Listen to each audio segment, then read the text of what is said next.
The council asked questions from the bench. It was the bench would ask questions. Are you supporting this provision or not? First say, yes, I am. No, I am not. These are my reasons.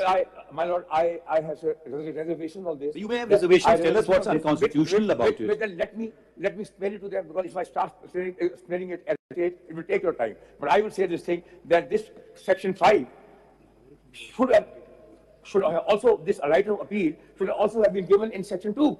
Should is different from ultra vires of constitution. It ought to have been given. What then? You go and move a bill in parliament. We are saying, are you opposed to section 5? Give us legal reasonings, or you say it's okay. उनसे आप पूछेंगे.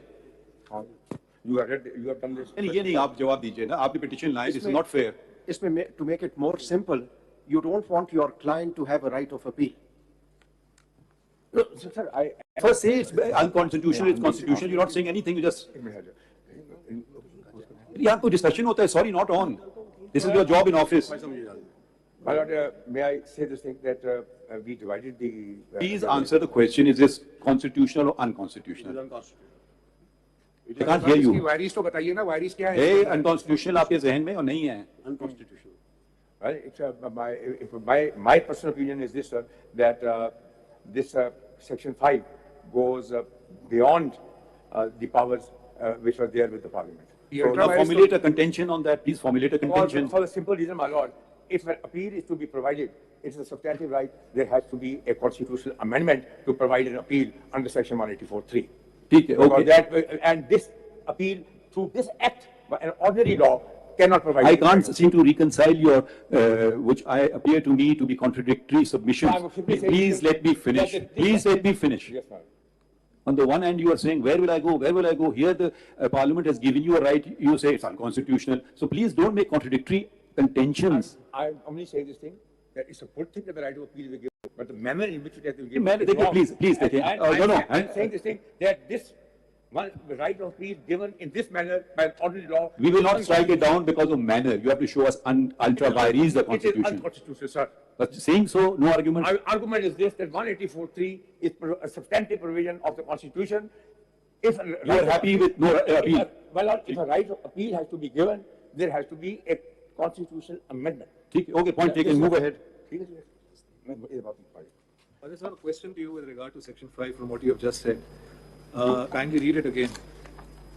An appeal shall lie within 30 days from an order of a bench exercising jurisdiction under clause 3 of Article 184 of the Constitution. Just kindly stop. So this order, the question to you has two parts. The first part is this question, this order, which is now made appealable, is it a judicial order or is it administrative type of order? And if it is a judicial order, then how can Parliament, in exercise of a legislative competence conferred by Article 191 in relation to practice and procedure, confer a right of appeal? Because if I may, and this is the point, I apologize, my question has three parts. Because if I may touch upon what my learned colleague, Mr. Justice Mansoor Ali Shah, said recently, that this is recently, meaning in the hearing of the case, that anything that this law does, the Supreme Court can itself do in exercise of rule-making power.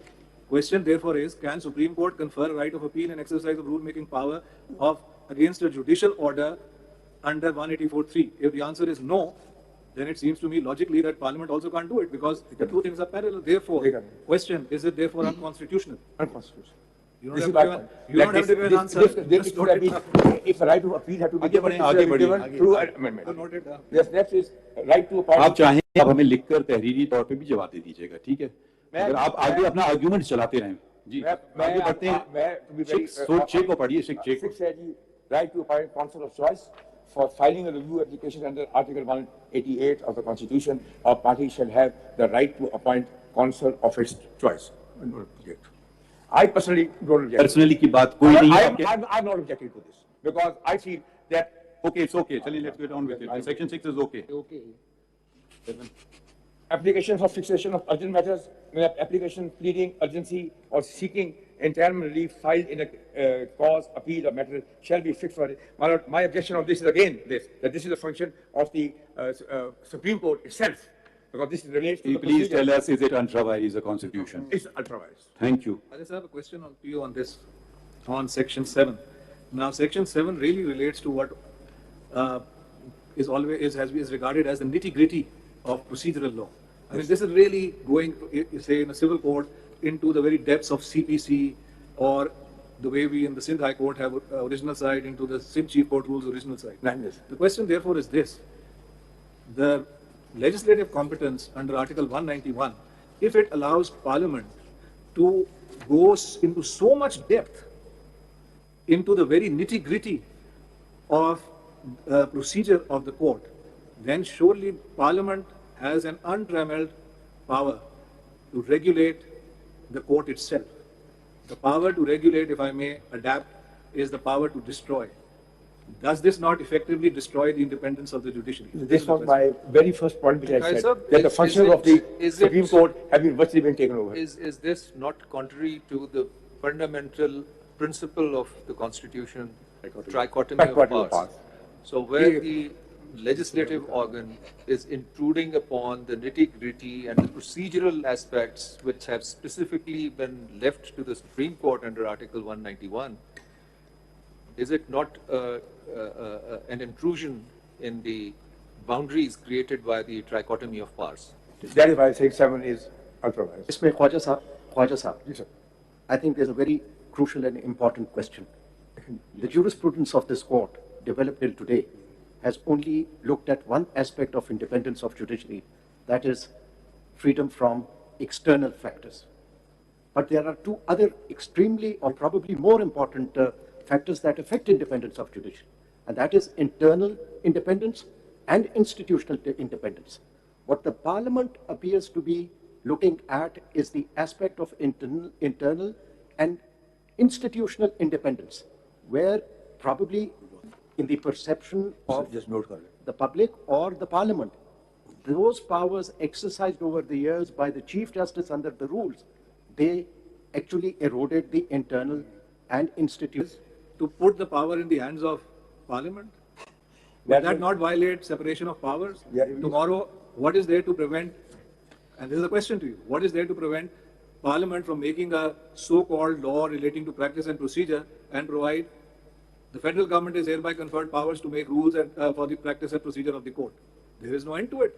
If at all there is any trouble, and as I say, I have very deep regard and respect for my learned colleague, all of them, but in particular Justice Athar, is this really the solution? That is, okay, here's a problem internally to the, would that not violate? Well, I mean, no, as I say, it's constitutional. Is it even conceivable? I mean, with due respect to my lord, this is Khwaja साहब ये एक बात सुनिएगा, is it okay with you? no, my हम आपके सुनने का, आपने चैलेंज किया है एक कानून को कि ये गैर आईनी है। ये बहुत फर्क होता है कि एक कहने के लिए कि मुझे ये कानून पसंद नहीं है। जरा आप प्लीज ना खामोश रहिए, 2 मिनट हम भी आपको सुन लेते हैं खामोशी से, आप भी थोड़ा सा तहम्मुल का इजहार कर लें। तो ये बहुत से कानून है, शायद मुझे भी नहीं ज़ाती तौर पे पसंद हो, ठीक है, मगर मैंने हल्फ उठाया है कि मैं आइन और कानून पे अमल करूंगा, ताकि अनलेस कि मैं उसको स्ट्राइक डाउन कर लूं कानून को, वो एक अलग बात है कि ये अल्ट्रा वायरीज द कॉन्स्टिट्यूशन है। तो आपने कहा माय पर्सनल ओपिनियन